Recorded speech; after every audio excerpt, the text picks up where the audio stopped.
Welcome to PolyCast, a civilization podcast focused on game strategy.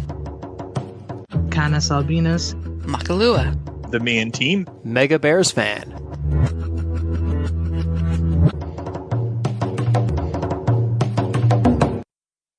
Hello, listeners and viewers for our live YouTube segment. I'm TheMeInTeam. Welcome to PolyCast episode 373, and today I'm joined by MegaBearsFan. Everybody overslept this morning. Makahlua. And we love all 5 or 6 of you that show up on a regular basis in the live stream.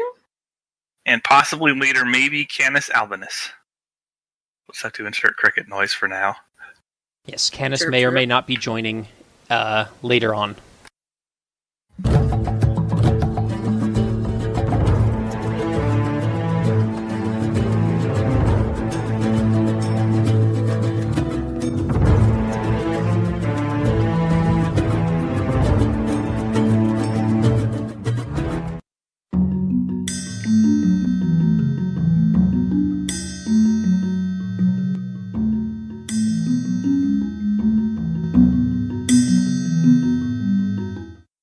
And in this continuing year of ongoing updates from Firaxis that consistently give us topics to talk about every other week, they have released a first look on the Babylon civilization, which we had a little bit of information leaked in, I think, the prior episode, but now we actually know how this civilization is going to work. And, oh boy, it is a doozy. Eureka. In Eureka, indeed. And all the other civs will be screwed. So Babylon has a special ability. I'm not going to try to pronounce all these names because I forget how they're pronounced. In which discovering technology Eurekas does not give you 40% of the technology. It doesn't give you 50% of the technology or 60%. It gives you 100% of the research on that technology. You unlock the technologies by triggering their Eureka bonuses. And there's also supposed to be a penalty to per turn science, but I don't think they said how much that is, so I don't know if we're talking like a 10% penalty or like a 25% penalty, or considering how easy Eurekas are to get in the game, maybe it's a 90% penalty. I don't know. Yeah, and that's really going to be the balance point, right? Like, if that penalty is severe enough, then Hammurabi might not be a runaway. But if it isn't, then this is going to be the top science civ, so it just depends. Unless they also, rejiggered how the Eurekas work and, made a bunch of the really easy ones, not as easy to get. They didn't say anything about that in the first look, so I'm not expecting a change like that. But it's possible that maybe that's going to be a surprise change in the patch. Maybe. Who knows? But the very first thing that popped into my mind was something that I do this in a lot of my Civ games to get the machinery Eureka, which is you use a Goji to build 3 slingers early in the game. You use those slingers to kill, a random barbarian scout that shows up near your borders, which is going to give you the Eureka for archery, which for Babylon will just research archery for you. Then you quickly pay to upgrade those 3 slingers to archers, and now you've got the Eureka for machinery, which for Babylon just unlocks machinery, and now you have ancient access to crossbows, assuming you can afford... That's a good question. Do you need the prereqs before the science is given to you? From the video, it appears not. And in fact, the Chris D and I were discussing this in the PolyCast chat on Discord, and he pointed out that there's an example in the video of Babylon unlocking mass production without having any of the 3 prerequisites for mass production. Oh, man. Yeah, now that you mentioned that... Jesus, okay. Well, this should be interesting. Right. So I wonder how long this will last in its present form as it's being... I have a feeling a few weeks after they let everybody play it for a while, and then it's going to get a nerf the way Grand Columbia did. Yeah, so I kept extrapolating this. I spent probably more time yesterday while I was supposed to be working at my job, looking at the tech tree and the Eurekas and figuring out other crazy things that Babylon could potentially do. And as a small extension to the machinery thing, once you have 2 crossbows, you unlock the Eureka for metal casting, right? Which for Babylon will unlock the tech and grant you access to bombards, potentially in the ancient era. Now, you would still need niter, and bombards are probably going to be prohibitively expensive to train or upgrade into. So that might be the big bottleneck for Babylon, is whether or not they have the production or money to actually build these advanced units. But the Eureka for military engineering is simply to build an aqueduct, which is also doable in the ancient and classical era, and that reveals niter. So I can easily see a situation in which Babylon, like at the end of the ancient era or early classical era, has access to both niter and bombards.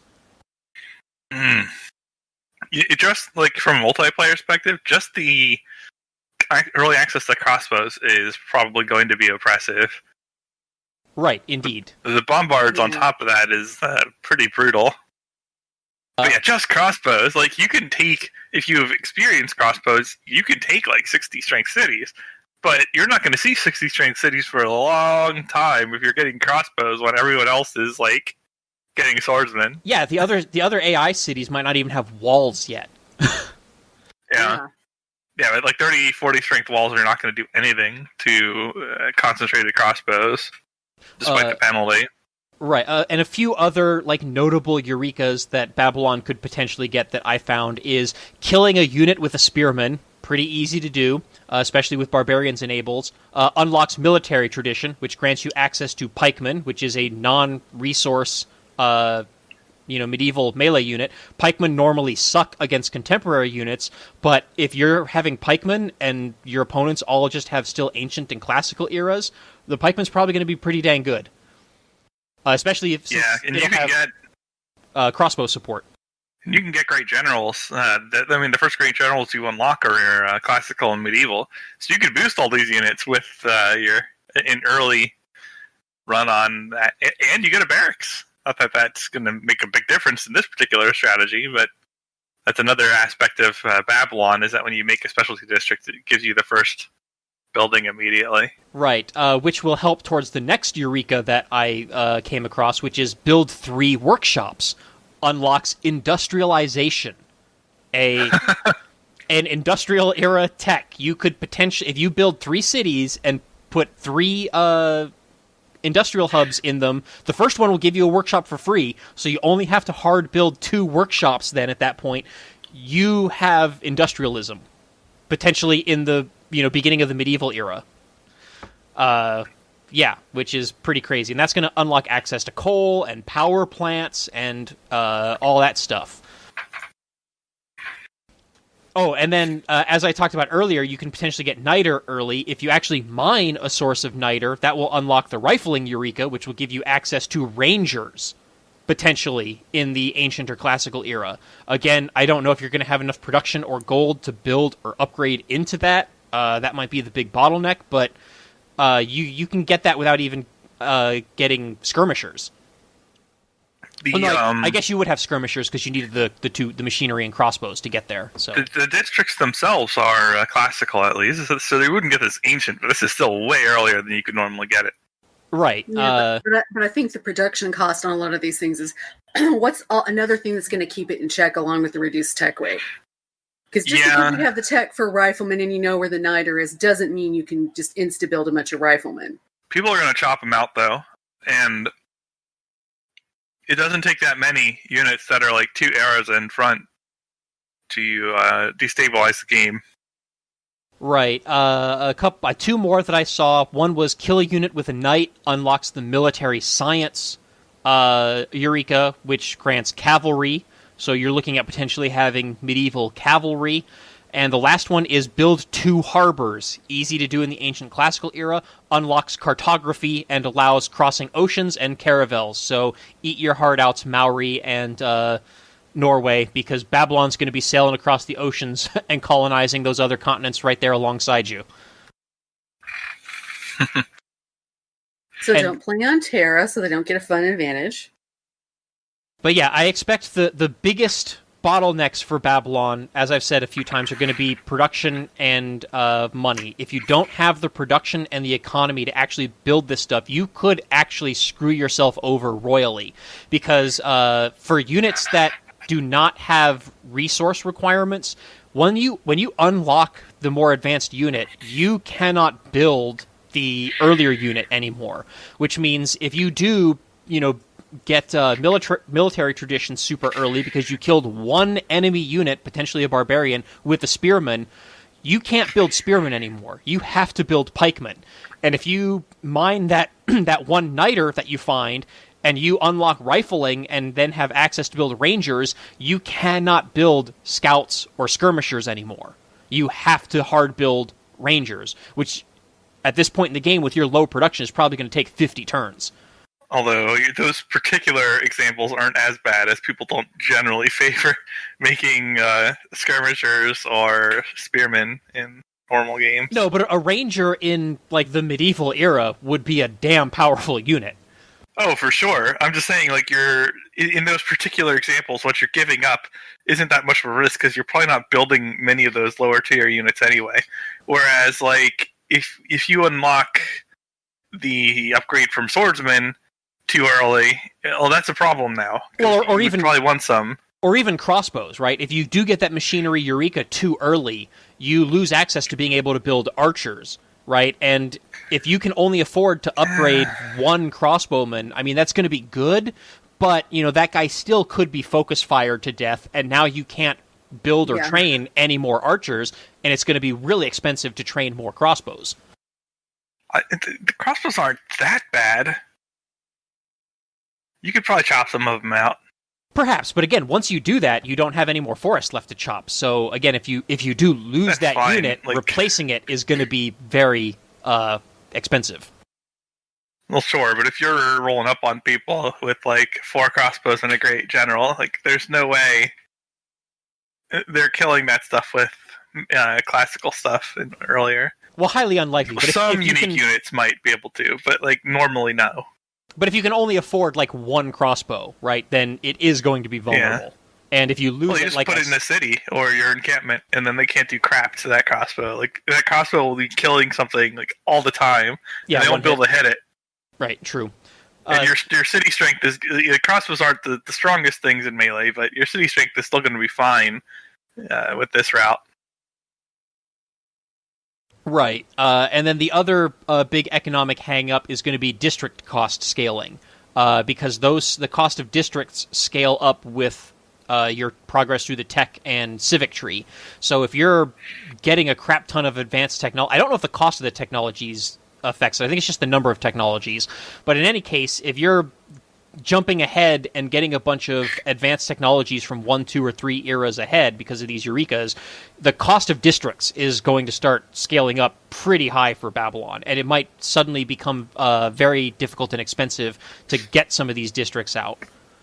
That was the thing I was thinking when you're talking about putting in the 3 workshops. The production cost, even if you chopped it out, might be kind of prohibitive. Yeah, but those cities then have some production at that point. True. It's not like you're not improving your outputs. True, but building things like commercial hubs to get trade routes and, if encampment or entertainment complexes, if you need the amenity, those, could become problematic because those are not boosting your production. And aside from the one governor that allows you to do so, you cannot buy districts. So, in the case of the workshops and the industrial complexes, you're going to boost your production alongside, which will offset that penalty. But for other districts, it might be difficult to get those out affordably if you're not really careful and responsible about how and when you trigger Eurekas. Yeah, it'll be interesting to see how people play this as a peaceful civilization. But if you're using this to go to war, a lot of these problems take care of themselves because you get whatever your opponents have. Yeah, I don't have to build commercial hubs if I can just conquer them from someone else. And it doesn't matter if I chop down all the forest. There's more forest over there by them. Well, chopping is meta anyway, so it's not like you're chopping into whatever's most valuable. And then the free the other bonus that they get, which we've alluded to, is and I think this is now Hammurabi's leader bonus, is the first time they build a district of a specific type, they get the level 1 building in that district for free. Which means the first time you build a holy site, you're going to get the shrine for free. Which means Babylon's also going to have a pretty good leg up in terms of founding a early religion. What do you get when you make the encampment, actually? I would imagine it's a barracks, but... Oh, yeah, I think they specifically said it's the lowest cost building that is available. So do the stable and barracks have different costs? I think the barracks is like a little bit cheaper. That's not something I know offhand. So I would assume you would get the barracks. And then for non-specialty districts, such as aqueducts and neighborhoods and dams and so forth, the first time you build a district of that type, you get an envoy, which means Babylon is also going to be competing for suzerain status for some of the better city-states in the game. Because what the AI really needed was more envoys to dump like 20 in one city. Yeah. Well, now if you're Babylon, you can hopefully compete with that. And then they have a watermill replacement building and I assume a spearman replacement unit. I don't think they clarified what it replaces, but it's an anti-cav unit with bonus towards anti-cav properties. So, speaking of AI, how good is the AI at getting Eureka is? Because I'm under the impression that it doesn't particularly gun for them. So this might actually be a relatively ineffectual AI civ, even though it's potentially quite good in player hands. Yeah, that's another thing too, is I don't know if Firaxis is making changes to how the AIs pursue Eurekas. Because if they don't, then Babylon is probably going to actually fall behind in science because they're going to get a penalty. I don't know how big that penalty is going to be, but an AI-controlled Babylon could be like just totally incompetent. We won't know until we play. Surprise me. Yeah, we'll see. But I have a feeling like this could see a ban pretty fast in multiplayer and such. Potentially, yeah. So the water unless mill, it works very differently from how it's looking like it'll work. Right, yeah, like I said, maybe if they changed some of the Eurekas, so, you cannot get Bombards and Niter in the classical era. I don't know. But it looks like their building and unit are relatively meh. So the watermill building gives you 2 production and a housing. It does not give you the +1 food that the regular watermill does. It also does not give you the +1 food on farmable resources. It instead gives +1 food on all fresh water tiles. And I was a little bit unclear about whether that means land tiles adjacent to fresh water or like the actual water tiles, which would mean you only get +1 production on lakes and oases. So I don't know if it's tiles adjacent to rivers and lakes, or if it's the lakes and oases themselves that give you the +1 food. Based on the way I read it, I thought it would be the tiles adjacent rather than the water provinces themselves. Tiles themselves. That was my assumption as well, but it was not entirely clear, at least not to me. I don't know if they showed if there was a clip in the video that maybe would have answered that or not. I didn't watch. I mean, fresh waters had that meaning of being adjacent to a freshwater source for a long time in Civ. And if they meant lakes, I would imagine it would have been easier for them to just say lakes.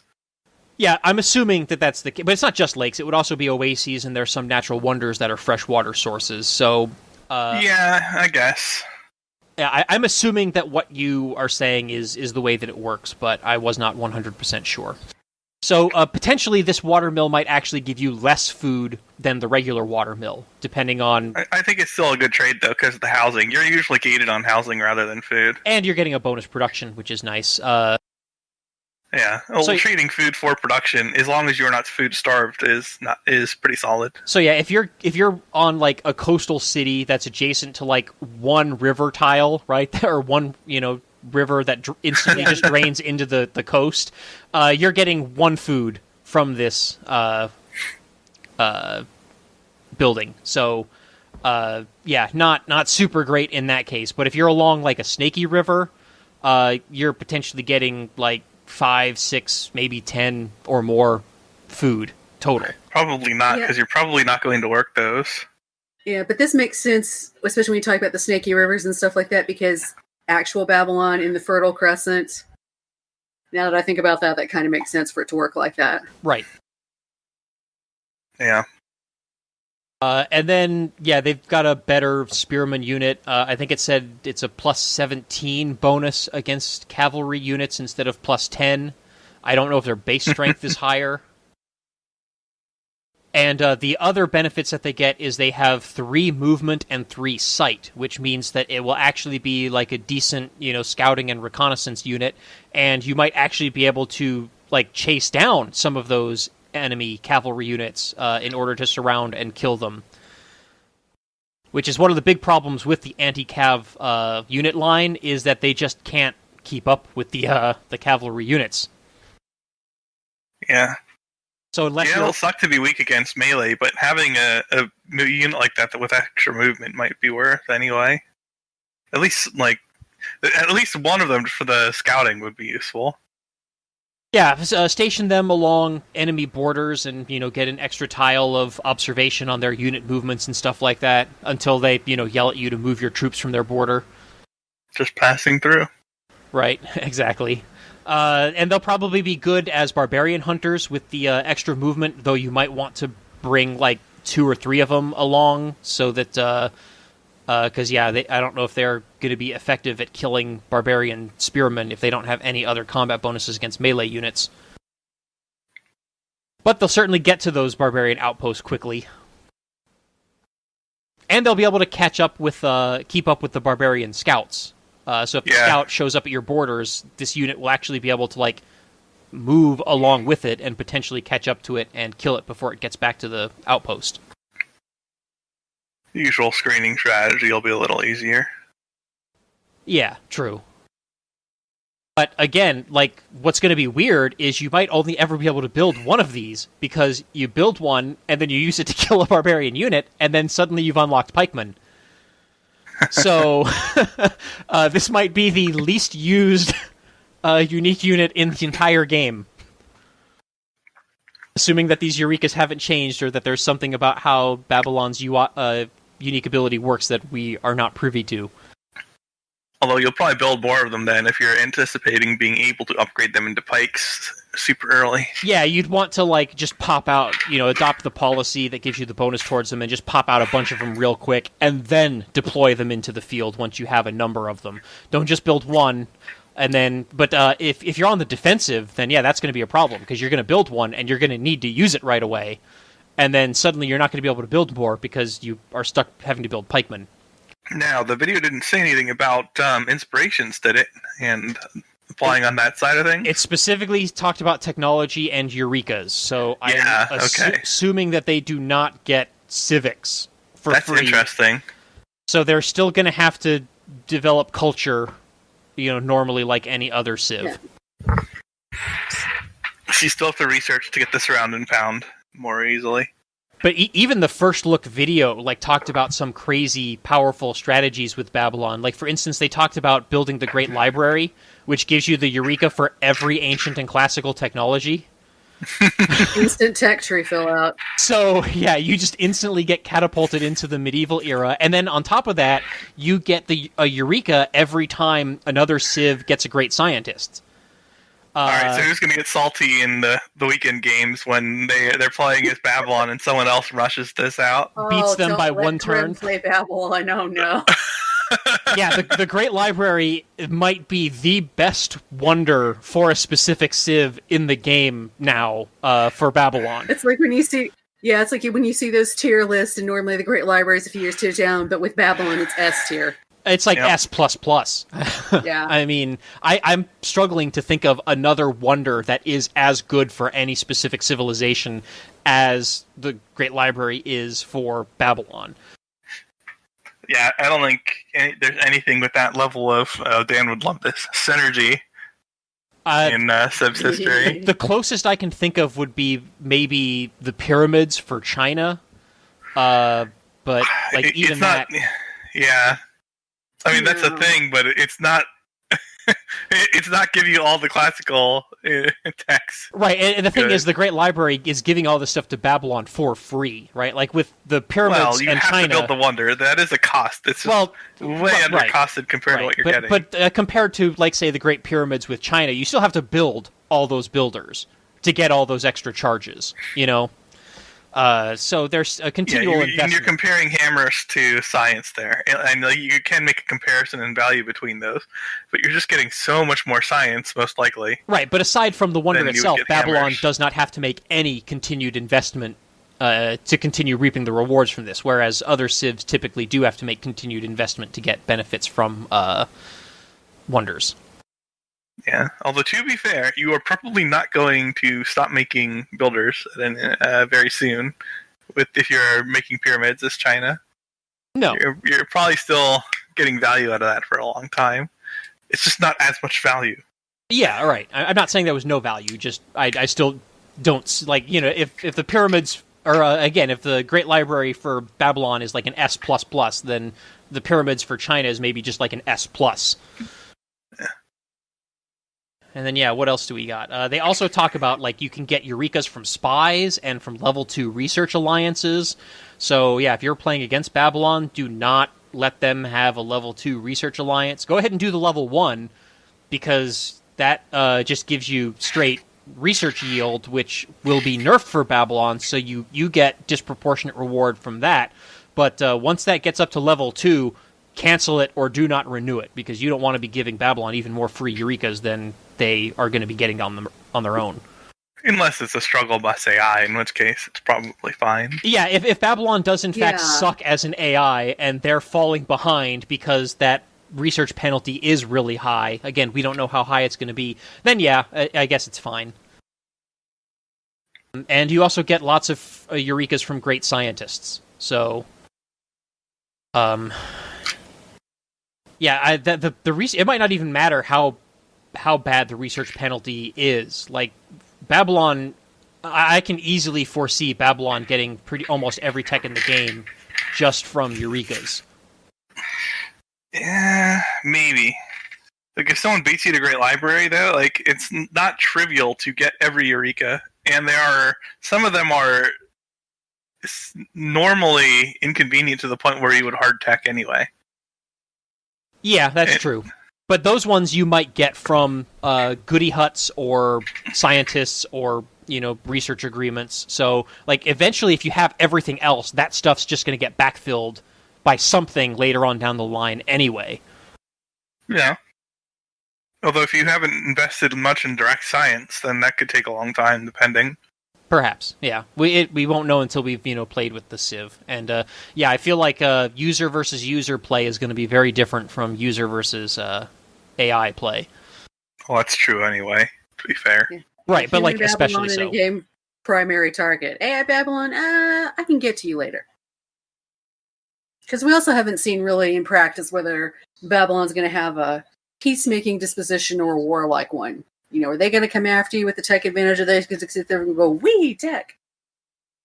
Yeah, who knows? We don't know how their AI is going to play either. I don't even know if did the video say what their agenda was.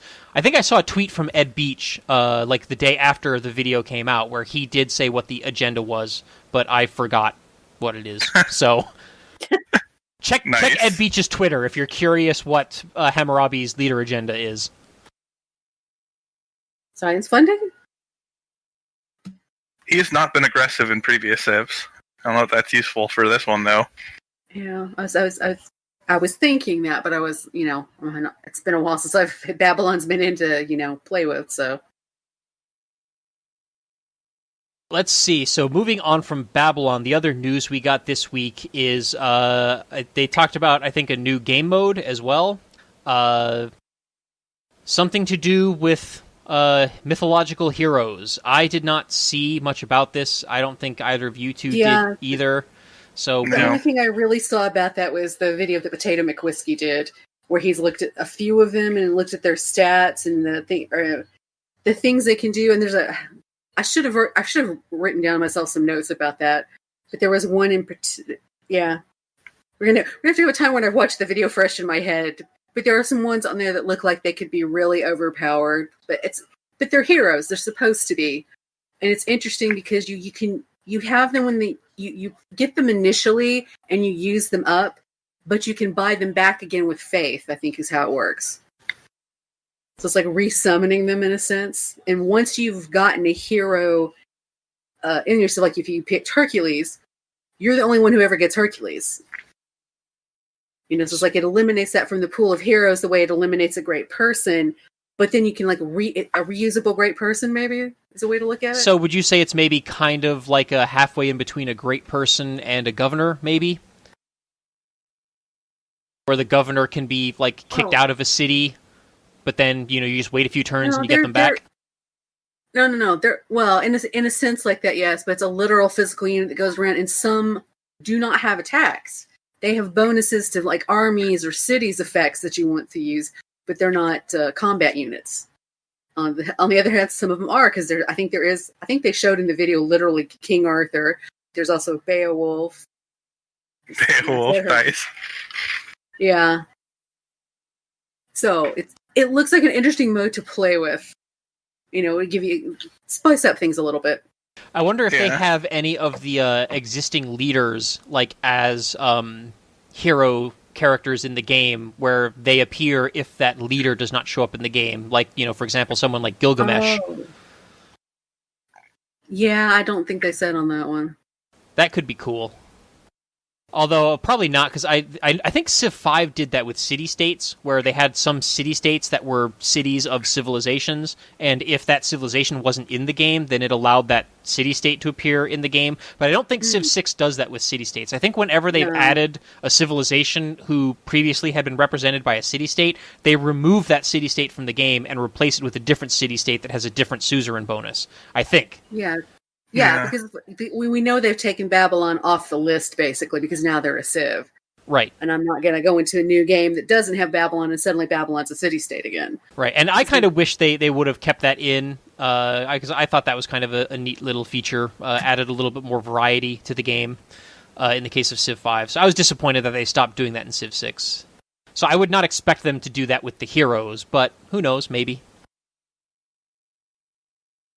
Well, if they're willing to bring out Beowulf, I don't think they'll be short on potential heroes if they're going to that extent. Mythological type sources. Yeah. I'm not thinking there are many modern or later heroes. I think these are like...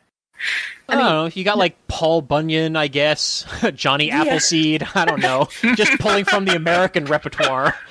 Maybe you have a hero unit that just goes around the map planting apples and... as a bonus resource. I don't know. There's one guy I'm thinking of right now. I can't remember the name of the particular hero unit, but it was supposed to be adding... It's Maui. He adds resources on your... completely new resources onto a tile. I think you have to do it... You may have to do it outside your borders, but then you could do it right next to the border of a city you just found, and suddenly they have a luxury. I don't think you control what it is, but he puts down luxury and bonus resources. Or just take the settler along with Maui and plop the resource, then immediately settled on the same turn. Yeah. Interesting. I forgot about that one, but I just remembered that. Yeah, so there's some very interesting not combat uses for them. So... All right, cool. Well, I'm glad one of us at least watched the video and knows what the heck's going on here. I put it in the Discord. It's like, guys, look at this. Yeah, I think I saw the first look for it, but I've generally been pretty dismissive of the new game modes so far, so I kind of only half pay attention to them. I still haven't even gotten around to playing the Pirates one. I actually do want to play that one, because that one looks like it might be fun. Yeah, the Pirates was a fun way to get in a quick little bit of Civish type stuff if you didn't have time to do like a full game or something. I do like that you can technically still get cities in that, even though you're not supposed to. Yeah, assuming they don't fix that and patch that out. Yeah. Patch out what the auto-clicker can do, thanks. It's amazing how in these strategy games, the auto-clicker somehow finds its way into so many exploits. You can do some pretty crazy stuff with that in EU4 as well. Yeah, they've tried to patch it out, but there's still things you can do on occasion. These developers should probably just have like a dedicated QA person with an auto-clicker whose whole job is just to look for auto-clicker exploits. Maybe they don't want to open that can of worms. I don't know. So, did either of you two see anything else about Babylon or the heroes that is worth talking about, considering that we haven't actually been able to play with either of them yet? Oh, by the way, when does this... does anyone recall when this patch releases? Probably next week? If they follow the pattern, it's usually the week after or very close. Although it might not. It might be off a week because American Thanksgiving. Yeah, usually I think they've been releasing them on Thursdays, right? Yeah. I think we're still 2 weeks from Thanksgiving, aren't we? Oh, yes. I believe so, yeah. Good grief. This year, it both speeds up and slows down when you least expect it. I know it's not next week. Well, as of this recording, anyway, it's not next week. Yeah, it better not be, because I'm not ready for that yet. Nope. So yeah, I'm guessing it's probably coming out on Thursday. Which would be what, the 19th? The 2019. 2019. Which would be the 19th? Wait, I'll pop up the calendar. Yes, it's the 19th. I mean, that is next Thursday, but yeah, we'll see when they actually drop it.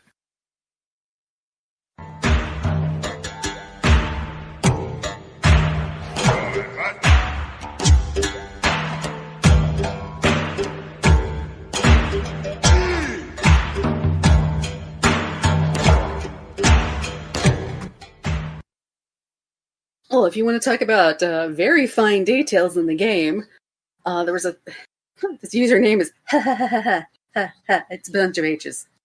But anyway, he had posted over in Civ Fanatics, the thread is titled, "Are you aware that tribal villages tend to appear on several lines from northwest to southeast?" And I was like, wait a minute. And, there's a demonstration map here. It's not an exact line, but within a certain line, they're like maybe a couple of tiles off on each side, but it distributes that way. Yeah, it looks an awful lot like a statistical regression line. Yeah, and just even off the top of my head, when I've had bigger maps and continents, I have seen that kind of a pattern where one will be offset, it'll be a decent amount of tiles apart, but you could draw a diagonal line through. I just thought it was an odd thing. There was just those ones on the big maps, but it's not just where did this come from originally? Linear congruential generator. Yeah, they didn't. Oh, go ahead. I was going to say, actually, they're forwarding something that was found by the Chinese Civ playing community, which is interesting. But I'm wondering there's a lot of math. If the reason for this is because maybe the space in between is like where they're putting all of the Civ and city-state start locations. I think there was some speculation later on in the thread is that, that there's a similar placement lining thing for the Civs and city-states. Yeah, I know a few posts in, Victoria showed up and started talking about barbarian camps. Apparently, Victoria misread the title and thought they were talking about camps instead of tribal huts, but found that apparently on a dual map, the barbarian encampments spawn exactly 7 tiles from the start location of the players, which explains why I keep seeing those scouts on like turn 3. Yeah, that does make sense. They're always just a certain distance from the player, but maybe also these may not be on a line.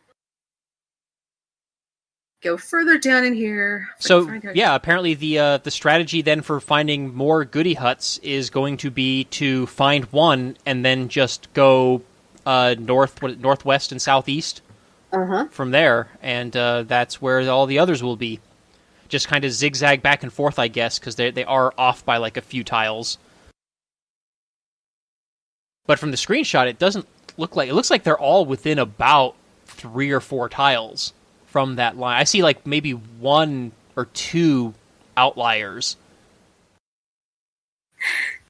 Yeah, and that just might be the distance that it picked. But then, yeah, if you look at the space in between, there's no tribal villages. Do we have more sampling data on this? I know several people in the thread were asking for more sampling data.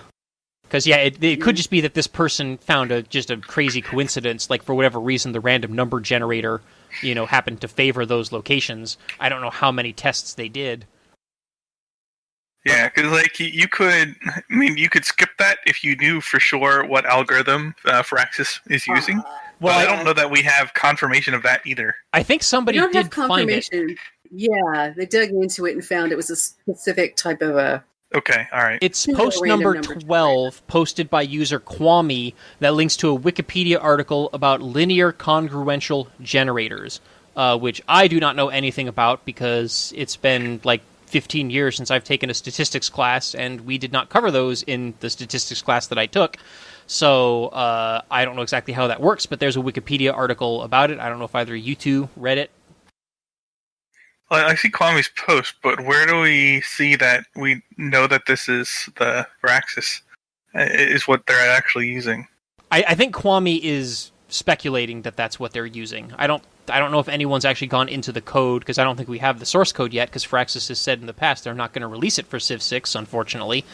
The original poster had gone in and did some trial runs of random calls that pointed more towards that one, even though it's not 100% certain it's that specific. Okay. Yeah, I don't know how much of the map generations is being done in the C++ code versus in the scripting. So if it's in the scripting, then we can probably see a lot more of what's going on. But if it's in the back-end C++, then we can't see much of it. And then HHHHH said a few posts later that that user thinks that Firaxis is using an LCG, which is the linear congruential generator. So yeah, both of them are speculating that is the algorithm that is being used. Couldn't you just set the algorithm so that you get more of a spread from these lines? Perhaps. Yeah, possibly. Like we were saying, since there's that blank spot in the middle, we don't know if they did it in such a way that it puts a distribution of the map, then puts the players and city-states close to that distribution on a different kind of a grid. Or maybe they tested this on small and standard size maps when they developed the game and didn't do much testing on the larger maps. So they thought, they're spaced out enough on the smaller maps, so they're probably fine on the bigger maps too. And it just didn't work out that way. Oh, that's true. And Firaxis has a long history of questionable scaling when it comes to changing settings. So that, yeah. And if most of we still have issues with game speed settings even now, even though they've had a few passes at that. Right, yeah. So if all of their QA and playtesters and stuff like that are playing, quick games on small maps, then, it would make sense that they might not necessarily have caught this internally. Yeah, and I could easily see, if you double the number of lines here or something, just as an example, this becomes a lot less meaningful in terms of its predictability. Personally, I think the way that it should probably work is that they should, both barbarians and goody huts should probably spawn close to water, fresh water. So, if anything, I would think they would follow, rivers and stuff like that. But apparently that is not the case. I could see that, but I could also understand why they wouldn't do that, just from a balance perspective.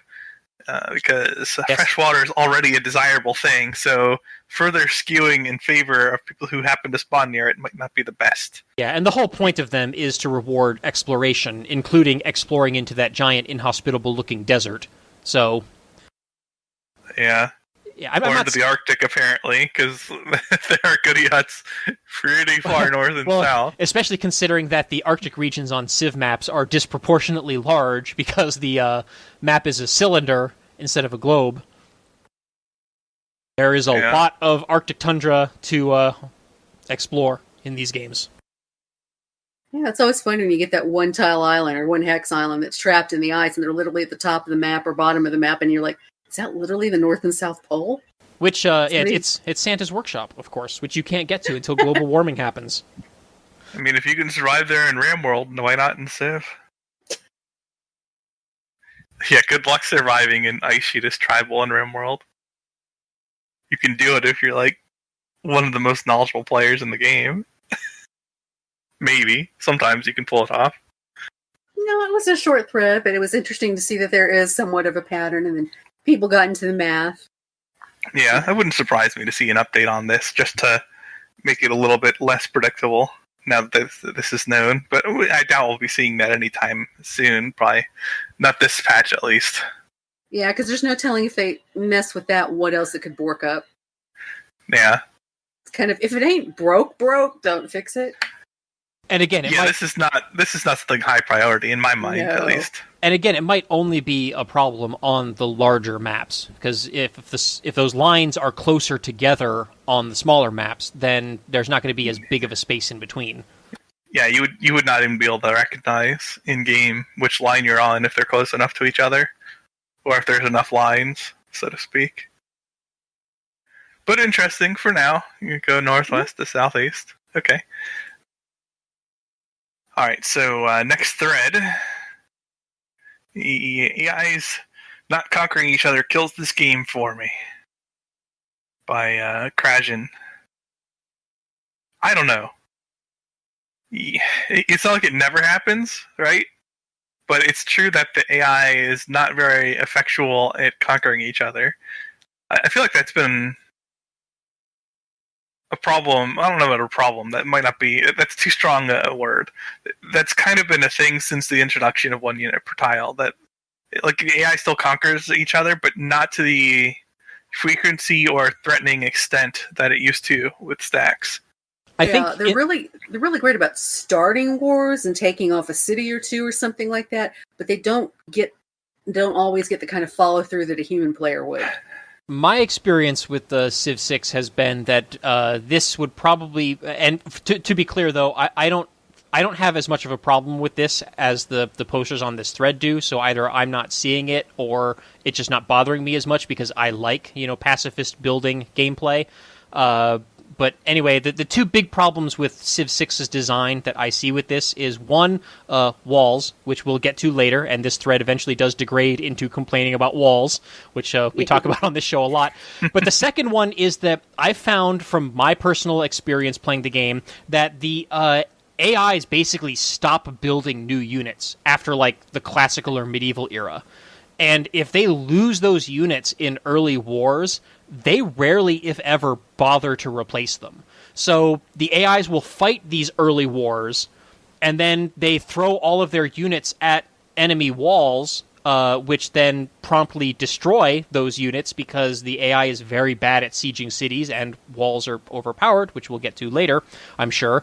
And then they just don't have any units left, so they don't do anything for the rest of the game because they don't have enough combat strength to even bother declaring the war to begin with relative to the other civs, and even if they did, they can't do anything once the war starts because they don't have any of those units. And part of the problem, as I think Phil was alluding to with the 1 unit per tile rule set, is that because of 1 unit per tile, units in Civ 5 and Civ 6 are much more expensive than they were in Civ 4.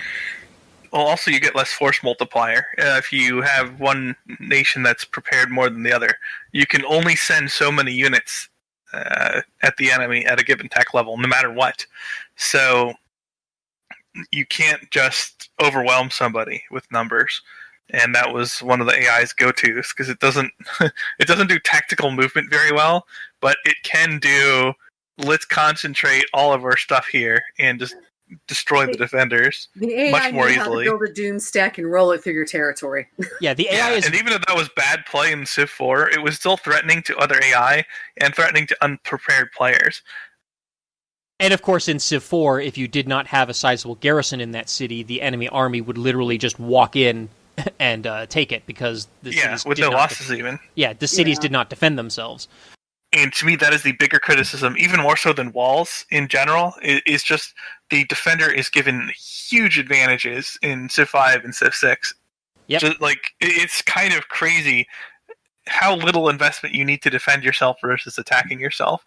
And some people claim that makes the game harder, but in practice, not really, because most of the fighting, losses, everything is AI versus AI, and most of the threat of the game comes from either an AI running away or an AI winning before you can get into a position to win or prevent it winning. And one of the most common ways an AI runs away is if it conquers somebody else and gets all that extra output. Since that is less likely, you are also less likely to get a threatening runaway AI. And yeah, a lot of that does come down to the relative advantages defenders get versus attackers, because it's not something the AI is likely to overcome, since the AI is at a pretty equal skill to the AI. It happens, but it's not common. Yeah, one of the someone in the thread, I forget which poster it was and what post number it was, but I saw it while I was skimming through it last night, commented on how Civ 6 does not have much in the way of mechanics that disincentivize or punish really wide play or, lots of conquest. You don't have like the global happiness. You don't have civilizations like splintering and fractioning into civil wars. Because they're being poorly managed or whatnot.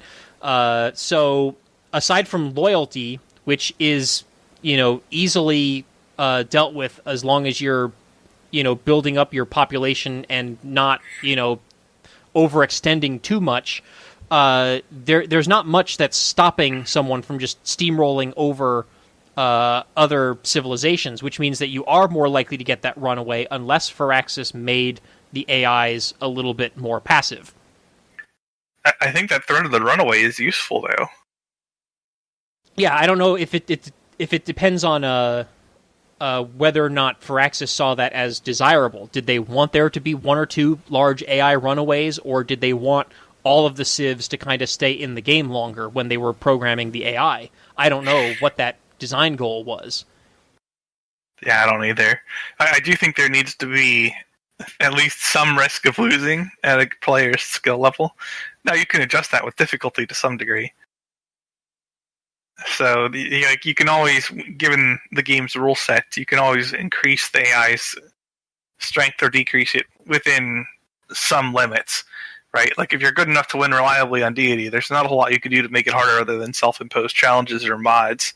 But if you're not quite there yet, then at least you could turn up the difficulty to increase the AI's likelihood of challenging you, either by winning first or using military threat. Yeah, unless you're like me and you just do not enjoy all of the extra front-loaded annoyances. Yeah, that's true. And it's also true that deity in Civ 6 does not tech or produce units at anywhere near comparable values to even Civ 5, let alone Civ 4.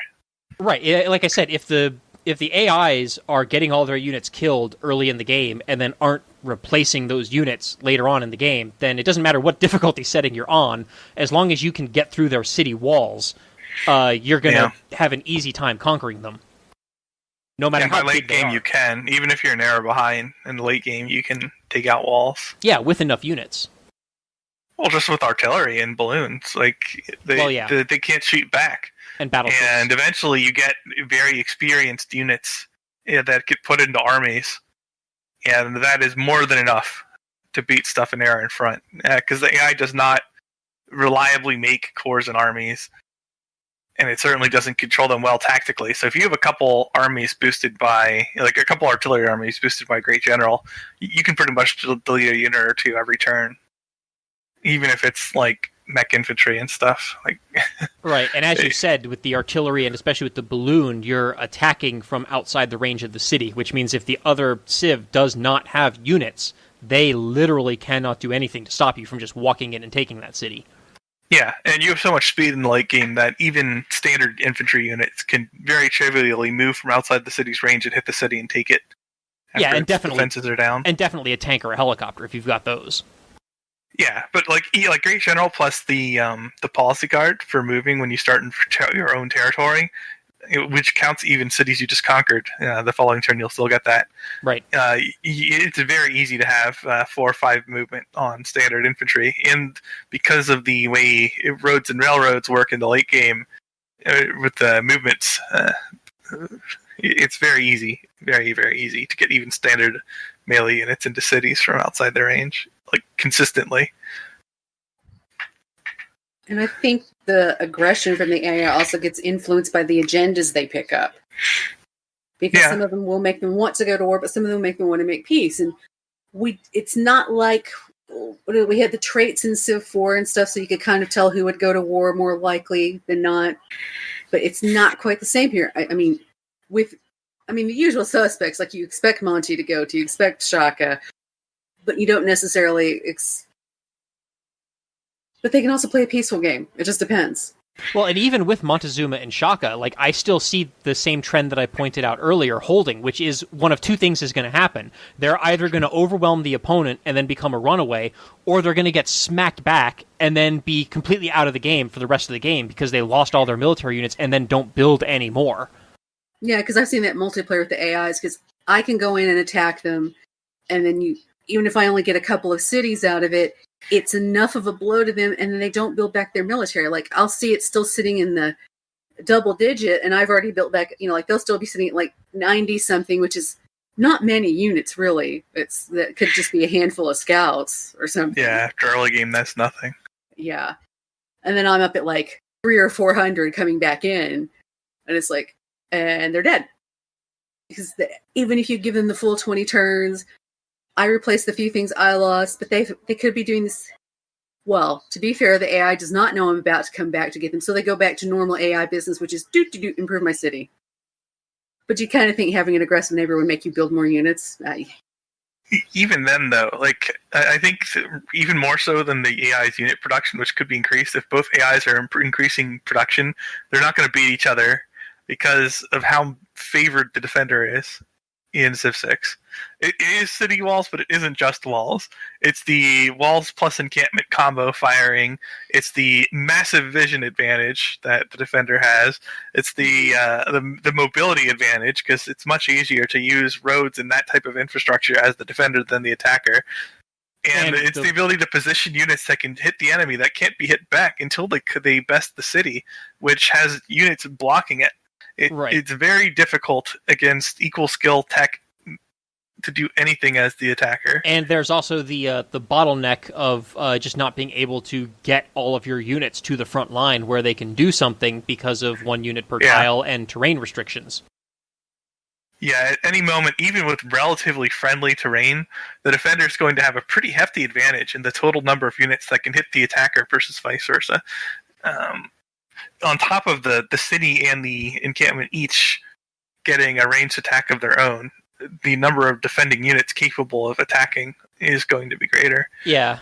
I think I want to give Firaxis the benefit of the doubt and say that perhaps one of their part of their thought process for the way that they designed walls and the defensibility of cities was the hopes that if cities were very defensible, it would push more of the combat out of the cities and into the open field, where you'd be having, you'd skirmish along the borders to take care of each other's militaries, and then you would come in and siege the cities. But I don't think so, though, because there's no incentive for that, right? Well, what I was going to say I'm sure that's not lost on them. Right. Well, what I was going to say is there's just not enough space between cities to do that, right? Because even if there were, if you're the defender, why would you go out there? Yeah, you wouldn't. Yeah, I'm going to sit in here with my encampment and my walls and have Victor in the city, so I've got the double attack, and then I have a couple of crossbows in there that have double attack, and what army was that again? Because literally this has happened in a multiplayer game where I got surprise declared, I got the walls up fast enough, and I had, they weren't originally promoted crossbows, but got out the 2 crossbows, and they earned all their promotions off killing off the invading army. Right, and historically, what would happen, based on my understanding, I'm not an expert historian here, especially not on military tactics, but from my understanding of actual history, what armies would do is they would come into the countryside and they would start, pillaging, capturing little villages and towns and monasteries and, pillaging farms and stuff like that. And what that would do is it would force the defenders out of the cities to come and confront them in the field so that, they stop harassing the population. But, Civ has never really, done that. Yes, you can go in and pillage, but once you've pillaged the tile, it's pillaged, right? There's no more damage that you can do there. There's no, additional penalty for camping your unit on the pillaged farm. So you you can surround a city and siege it, but our Civ cities have an infinite food and water supply. Even if all the tiles around it are blocked up, we're still not going to completely starve down. And I don't think you can make a historical model because of that. Because in history, the most common way a fortification would fall would be them running out of supplies. And actually, a lot of the pillaging, so quote unquote, in history was just the army trying to get enough resources to sustain itself in hostile territory, so that it could maintain a siege. Well, true. So, yeah, the goal of the invading army was not necessarily to damage the opponent's infrastructure. It was to feed and sustain themselves. But the net effect of that is that the defender would either have to come out and confront them in the field in order to stop them from doing that because it is destructive to their economy, or they, camp out in the city walls and potentially get starved out. Normally, the defenders of a city or castle would surrender if they could not hold out long enough. Because if you're in a castle like that, you're either trying to buy time for it to become winter or something, so the attackers physically can't stay there any longer. So if you have more supplies, you can hold out that way, or you're waiting for a relief army. So your castle is there mainly to give your relatively smaller force time for relief, so that you don't just get immediately run over. None of which is modeled in Civilization at all. Maybe and it in can't be. You're advancing 40 years per turn. There's a lot happening on the scale of Civ every time you advance a turn. So even if it's 2 years or something, you had sieges that lasted more than a few years in real life, but they were pretty exceptional. That's not something you routinely had.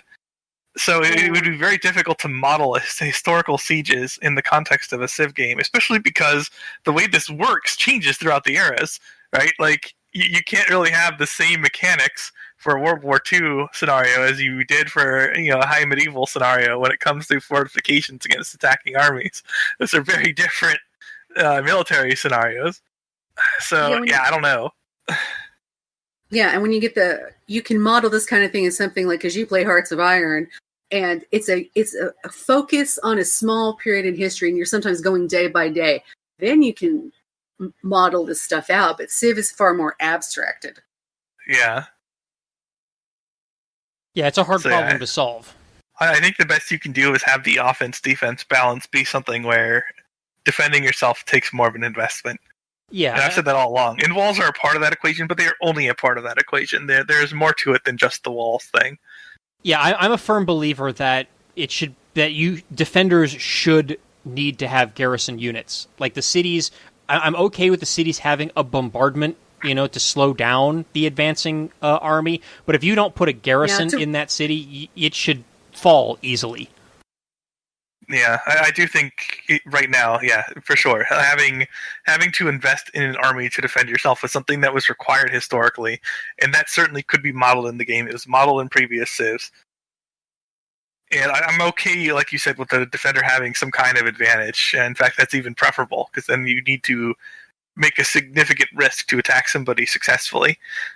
With that being said, it's way too trivial to defend yourself right now, and that is reflected in the AI's ineffectual attacks on each other as well.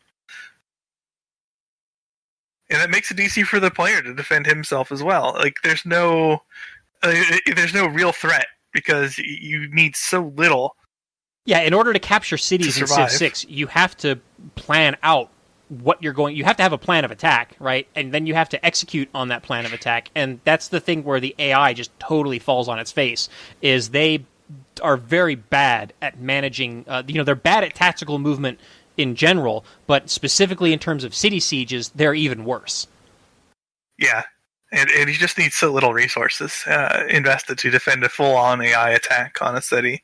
It's 2 melee units to screw up their ability to surround the city, and 2 range units to get 4 shots on them a turn, and you're probably good. That's going to stop nearly every attack by the AI. Right, and nearly every game. Feels like sometimes the AI is just pick random city, throw entire wad of army at that. What? I lost? Right. And if you're building your cities really close together, 3 or 4 tiles apart, and then putting encampments in between them, any attempt by the enemy to surround and actually formally put that city under siege by Civ 6's game rules is going to result in those units getting bombarded by, 2, 3, maybe even 4 cities or districts. And like cavalry raids into enemy territory is like completely futile because the cities are so close together and there's so many bombards. You go in and like being able to get into their territory to do something like pillage a strategic resource is exceedingly difficult because you're just not going to survive long enough to do it. Yes, so you always know that's a sacrificial unit. And that is a complete break from historical considerations, where defensive fortifications rarely could put any meaningful shots on the attackers. Like it almost, they're under siege. It almost makes me feel like there should be some kind of mechanic where defenses and fortifications, like in the core of the civilization, should like decay or become less effectual over time because they're not being used. So that if you do punch through the outer line of defenses and fortifications, you can do things like pillage and raid, their interior countryside, unless they actually come out with units to come get you. I think you could get by just reducing the range of the city bombardment or taking away the city bombardment. I don't think the game needs those. I don't think it ever needed those, even in Civ 5. Yeah, I would be okay with city walls only having one range. Yeah, or none. I would be okay with them having none. Like they're plenty strong. They're strong enough to be worth building without that. Just hold off enemy melee units? Yeah, and if you garrison it with range units or whatever, it's still threatening. Like you still need more attackers than there are defenders to succeed. Because walls have a lot of hit points. The city has a lot of hit points. If you can't put the city under siege, then it's not sure people to take it. Especially if they also have a melee unit or two nearby. But then you actually need units nearby, and you need something to stop the opponent from simply moving units in and pillaging rather than attacking the city, and so on. It's a lot more similar. Even though it's not a perfect model, it's more similar to actual historical considerations, and it actually forces you to invest if you want to defend yourself. Rather than very trivially holding off attacks, you have to actually position some troops to successfully do it. Now, to Civ 6's credit, though, I do want to say that I like how they have the different levels of walls in the different eras so that you actually are supposed to reinvest in your city defenses over time. Of course, the problem is that the ancient walls are generally strong enough that you don't have to do that.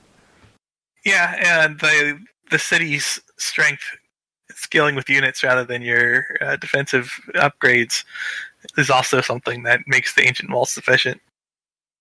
Yeah, I think it would have been better if they would have had like buildings that you build in the wall. Kind of like you have the districts, then you have the buildings. Like you build the wall, and then you build like watchtowers and ramparts and boiling oil pots or whatever that each have different effects, and maybe they're mutually exclusive, so you actually choose and specialize how this particular city defends itself. But I don't know, maybe that's getting too detailed and granular. And you could just have defensive upgrades in place of or in addition to walls. You don't need to go into too much detail. You could just the next investment increases the strength of your ranged attack or whatever from the city, and have those be fixed. Have those not dependent on the highest strength of your melee unit, but rather on how much you have built up that particular city is how much damage it's doing. Yeah, maybe have like a city project or something that takes not too long, maybe like 3 turns or so to do, that like boosts your walls by like 20 strength or something like that, but then it like decays over time. Like it lasts for like 20 turns or something like that. So if you anticipate a war is coming or the army is marching towards your city, you build that real quick, but then it also decays so that you eventually have to reinvest in it for future wars. Sort of like preparing for hurricanes. They only go and sandbag at areas when they're pretty sure it's going to hit. But they can't leave the sandbags up there all the time because they'll literally fall apart. Yeah, I mean, you have permanent structures like levees and stuff like that that you can do. But what you're talking about is more like the sand. Yeah, right, yeah. Yeah, it could work. I don't know that we need it, but it would be nice. I think right now it just boils down to the attacker versus defensive balance is skewed towards the defender. And that's why we're seeing this outcome. Now, maybe the devs are fine with that, and maybe most players are fine with that. Yeah, probably. I mean, how many players actually play, matches of Civ through to completion, where they actually care about winning? Well, that's a different can of worms. It's not a lot. Like it's probably a minority of the player base. Like I'm sure there's that's true, but I think that part of the problem is that is a design flaw of Civ, right? Like it stops being interesting of 4X before games it's in over. general. Yeah, well, yes and no. There are 4X games that tend to end relatively quickly by the time that they stop being interesting. Yeah, I mean there's exceptions. And that is something of a lost art, but that is something 4X can accomplish. It's just not easy to accomplish it. Right. But yeah, like something like the Council Victory in Master of Orion, especially on high difficulties. So getting something like that, by the time you can, like the game is still not in hand necessarily. So clearly Phil wants the Apostolic Palace back. That's what you're saying.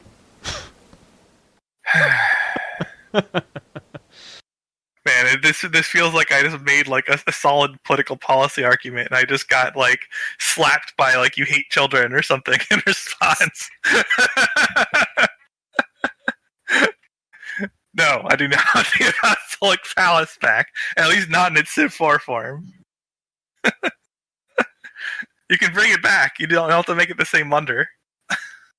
The Great Lighthouse isn't what it used to be, but it's still in the game. That's okay.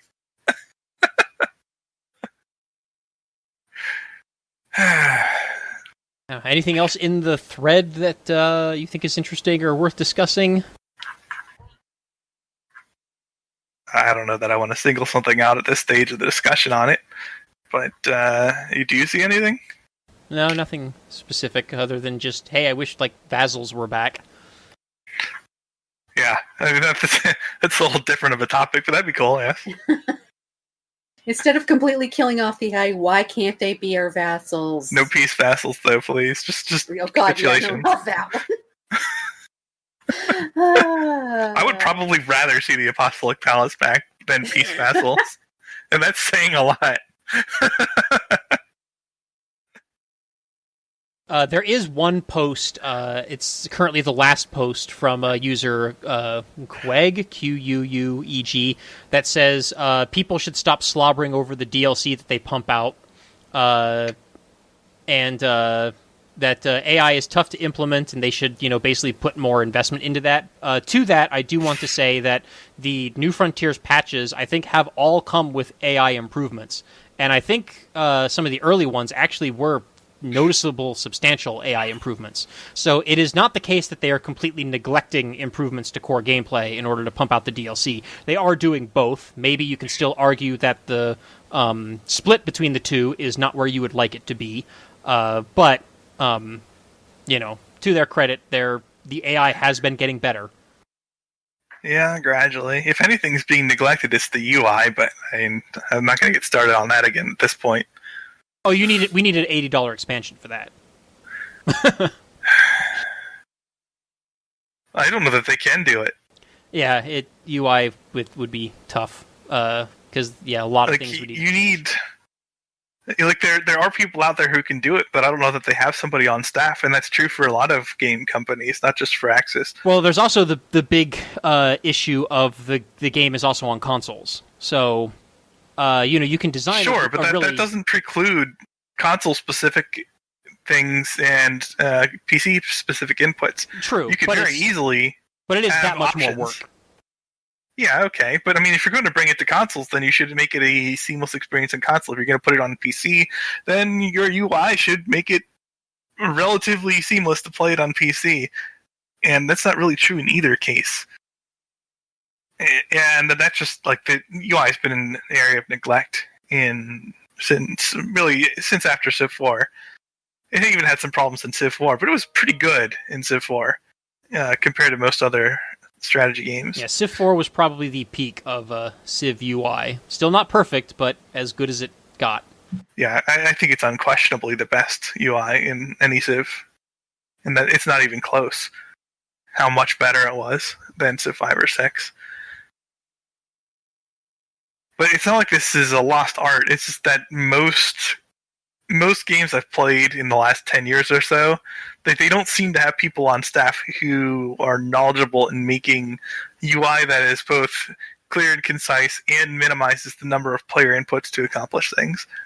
There are people out there who could do it, but it's not emphasized in hiring or putting people on the project, from what I see. And to Queg's point, yes, it is an unfortunate reality of modern video games that there is more emphasis put on charging the users or the players for new content, which means you have to make new content that's worth charging for, which means a lot of the back end, UI, AI, quality of life stuff is just not prioritized. And that's not Firaxis's fault. If anybody, that's the publisher's fault, because they want to push these perpetual growth models.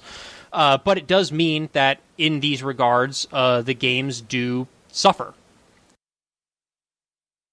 And that, unfortunately, is just kind of a reality of the industry right now, unless you go into indie, and which is why I was very happy to see EA publish Star Wars Squadrons, which was like a middleware game, right, that didn't have any microtransaction economy at all. Like, we need more games like that, right? The middleweight, middle shelf games that are designed to be good games first, and not just vehicles for charging microtransactions and perpetual DLC.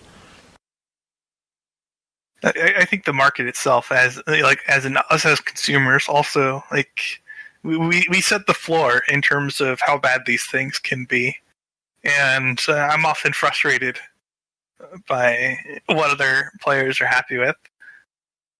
But then, somebody is going to be the lowest common denominator, no matter what. Like, if overnight everyone else's standards improved, then I would be the person who's, So I don't want to point fingers too much, but I am disappointed at the levels that some people are willing to accept, especially when it comes to being nickeled and dimed in other game genres. Yeah, I know a large part of the industry regarding like microtransactions is geared towards the quote-unquote whales, which are the relative handful of players that spend hundreds, if not thousands of dollars on microtransactions and DLC on the game, even though a majority of consumers maybe never even spend a penny on microtransactions. It's still lucrative for the publisher to put those in because of those relative few whales that do put all that money in. If you can sell one copy of the game for $1,000, that's better than selling it to 999 people, Or, well, sorry, I screwed up on my math there, but you get the idea. Now, one thing that could change the AI script in gaming is if the AI learning stuff becomes less expensive / difficult to implement. And then we start seeing stuff like Alpha Star, but not every game. At that point, the AI is too good rather than too bad on the dime. And that'll be interesting, because I think that's something we'll see in our lifetimes. Give it like 10, 20 years, I would not be surprised if projects like Alpha Star are more common. And nobody listening to this can beat Alpha Star, even if it has no bonuses, by the way. Even if it's restricted in its actions per minute, nobody listening to this can beat Alpha Star as of right now. So yeah, in principle, you could put that kind of thing into a Civ game if you did enough, if you could simulate enough games and make AIs with no bonuses that could just absolutely smack just about everybody who plays. Yeah, homework for our listeners. Go look up what Alpha Star is. Right, I should at least mention that. That is an AI designed for StarCraft that can easily beat Master, Grandmaster, and professional players, despite being limited to seeing what the computer, or to seeing what their units can see, despite being limited in actions per minute to fewer actions per minute than many of the top pros can manage. So it's being restrained to essentially playing at the level of a human in terms of inputs and information, and still outplaying actual human beings. Like the top actual human beings in the world. Yeah, that's impressive. Having a good AI that is good while still following the game rules and the boundaries that are imposed on the players is always an impressive feat. Every once in a while, like, somebody would cheese it out, because I've been watching some games cast, because they put it on the European ladder, so that they played it against regular players, not just top pros too. But most of the time, the AI won. And you would have to do very specific / unusual things to beat it. And even then, people failed when trying to, like, cannon rush it and stuff sometimes. Sometimes they could pull it off, but usually not a much margin for error. Yeah, it's a very, very impressive project. And there's nothing in principle that would stop that from being used in the Civ game. It's just that you would need a lot of resources to the point where it's not cost effective right now. Well, the big hang-up would be dealing with the division between, the micro tactics of Civ and the macro, economy, empire building stuff. I mean, that's the thing in StarCraft too. It's at a smaller scale, but then the micro is less intensive in Civ than it is in StarCraft. But like, if you run enough iterations of this AI so it can train against this stuff, it's going to have very effective macro. In fact, you would probably see things that the players think are cheating or think that it has bonuses, because it would be making performances similar to what deity players could do without bonuses. Like, there's nothing in principle that would stop an AI from making the same choices in terms of empire building and planning that a human could do. And in Civ 4, there were humans who were getting liberalism by 200 AD pretty routinely. Most people wouldn't think that's possible unless they're like on the forums or they're very good players themselves. And yet there are people out there doing that. And certainly an AI who can analyze the information available and is making literally optimized choices based on hundreds of thousands or millions of iterations or whatever could very easily manage that type of thing as well. So now you're fighting against 1000 AD tanks in Civ 4 or earlier against an AI with no bonuses. How many people could beat that? I would say very few people would ever win a game like that. And then you would need player bonuses to compensate rather than AI bonuses. Yeah, well, in the future, when we all have our NASA supercomputers, maybe we can have games with that level of AI. You don't even need supercomputers. You just need to have this AI built. And then you ship the game with the agents. I don't think this stuff is too far away technologically. I mean, it's cost prohibitive right now, but I'm not convinced that in like 10, 20 years it's still going to be cost prohibitive any longer. I don't know. I'm not an AI programmer, so I do not know. Yeah, we'll see. But certainly we this might be one of those times where we get what we wish for and then might not be happy with the results eventually. When the AI is much better than any human could be. Yes, 10 years from now, Phil will be getting onto PolyCast and complaining that the game is too hard and the UI is too good. Well, I will never complain that the UI is too good. Don't think I have. There are decent ones, but not necessarily just like amazing. AI maybe, UI never. I will never do that. Well, not until and I challenge every developer out there. Prove me wrong. Do it. Not until we have think a UI is too good. Yeah, maybe if we have like direct brain interfaces, then maybe. But what's the downside of a too good UI? Like, come on. Even if it's good, sometimes people don't look in the right places to read it, as I've seen in streams many times over the past couple of weeks. You're always going to get user error, but yeah. But this is like, there is a prompt telling them what to do with the object right down here in the corner, and it's like they're blind to anything that isn't in that narrow center zone. Yeah. I mean, you could have a difference in opinion as to what constitutes a good UI as well, in some regards. That's true. Your good eye and my good UI are probably not the same thing. Well, that's true for everyone to some degree, I bet. However, there are some things that are just objectively better than not, like having fewer inputs to accomplish the same task available. Like, there's no downside in allowing hotkeys, even if not everyone uses the hotkeys. Like, the presence of the hotkeys doesn't make the game worse. Yeah, my 10-year-old kid was playing Dark Souls on the Switch last night, and it was pretty funny, because I always thought that Dark Souls, the first Dark Souls anyway, had pretty good play conditioning in its early tutorial with all the messages and stuff like that. But she's just like walking past them and like not even reading them. I don't know if she doesn't see them or what the deal is. And then she'd be like, I don't know where to go. And I'm like, well, you just go through that hallway right there. And she's like, what hallway? And she's just walking around in circles. not seeing the doorway to the hallway, and I'm just like, oh my goodness. That's not the UI. She just may not be one of the people who's good with spatial awareness. Yeah, probably not. Well, she's young too, and that's a little bit. I think she's a little bit outside the original target audience for that game. Yeah, she didn't do herself any favors though by not increasing the gamma enough, because it looked. Oh yeah. It also looked pretty dark on our TV, and I told her to make it brighter, and like she didn't want to, so I'm just like, all right, well, whatever. But yeah, even with the best UI and best play conditioning, there's still going to be user error. Not to say that You're reminding me of that Cuphead developer, or not developer, the playtester for Cuphead. Not to say that Dark Souls has, perfect UI and perfect play conditioning. It doesn't, but like I said, I always thought it was pretty good until I saw my my kid try to play it. Yeah, it's all relative. I don't know though. Like young kids, they're not there yet.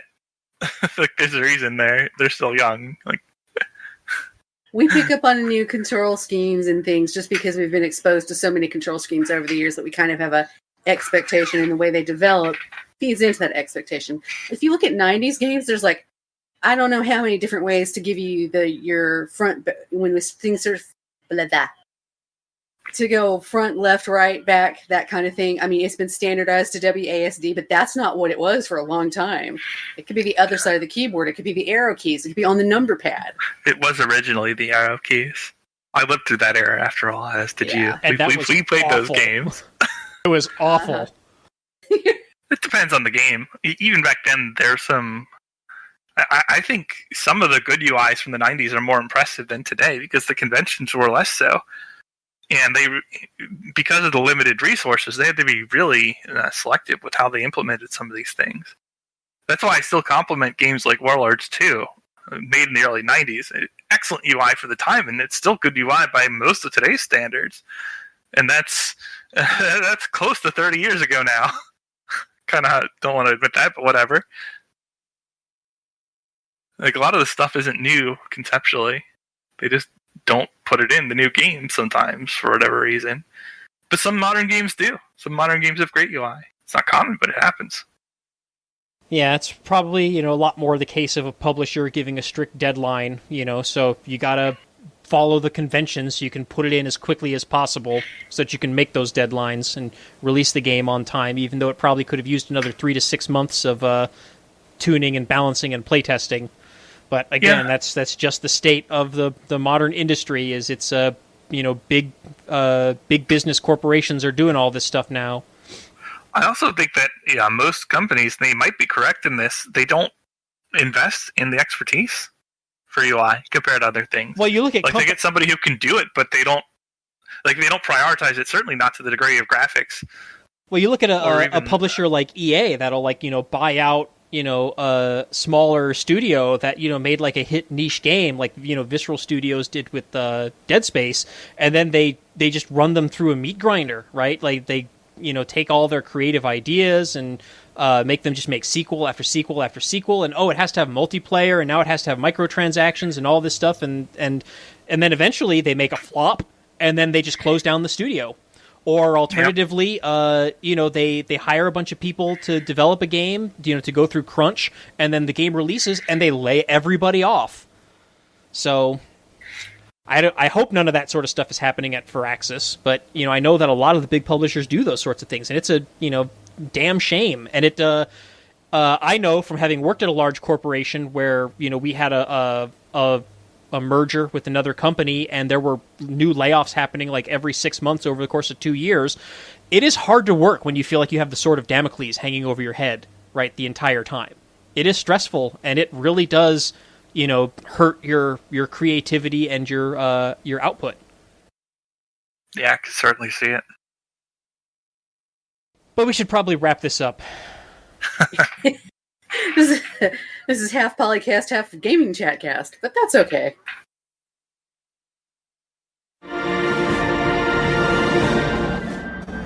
And thank you for listening to PolyCast episode 373, right? Right. I have been one of your regular co-hosts, MegaBearsFan, along with Makahlua. think I need to find more caffeine. My brain is starting to go, Dave? TheMeInTeam. Setting up sieges at all distances.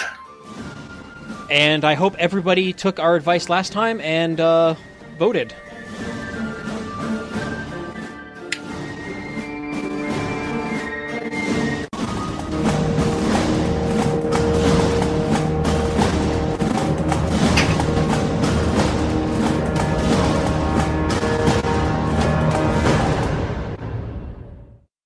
And oh dang it, now it's time for the copyright stuff that none of us ever bothers to remember for when Canis isn't here.